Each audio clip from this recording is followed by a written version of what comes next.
हमर तोरा जोड़ी बनल रहत के जहान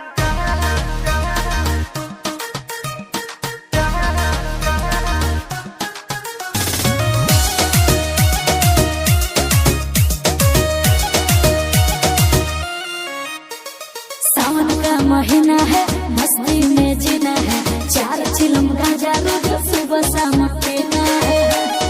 ए सोना, सावन का महीना है, मस्ती में जीना है, 4 चिलम गांजा रोज सुबह शाम पीना है। सुनो मैं तो भोला भोला तू सुबह शाम जी हमर तोरा जोड़ी बनल रहत के जहान अच्छा गंगायोरी भांग करे भोला जी के दान साचो हमर तोरा जोड़ी बनल रहत के जहान गंगायोरी भांग करे भोला जी के दान जाओ भोले बाबा।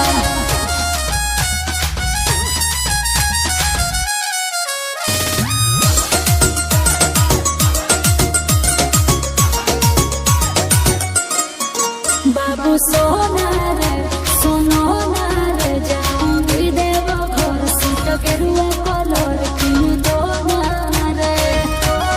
ए बाबू सुन ना जन कहलिए सोला सुमारी गे मम्मी हो बाबा से हमर प्यारी गे पूरा करोगे भोले जी ना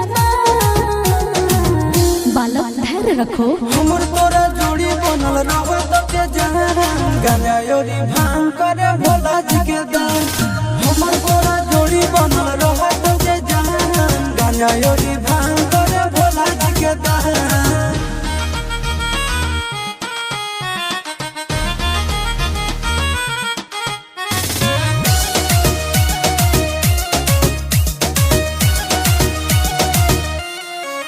ओ दीवाना रे देवघर जाना रे चूड़ी शंखा बोला जिसमें लिखा बोला लेके आना रे।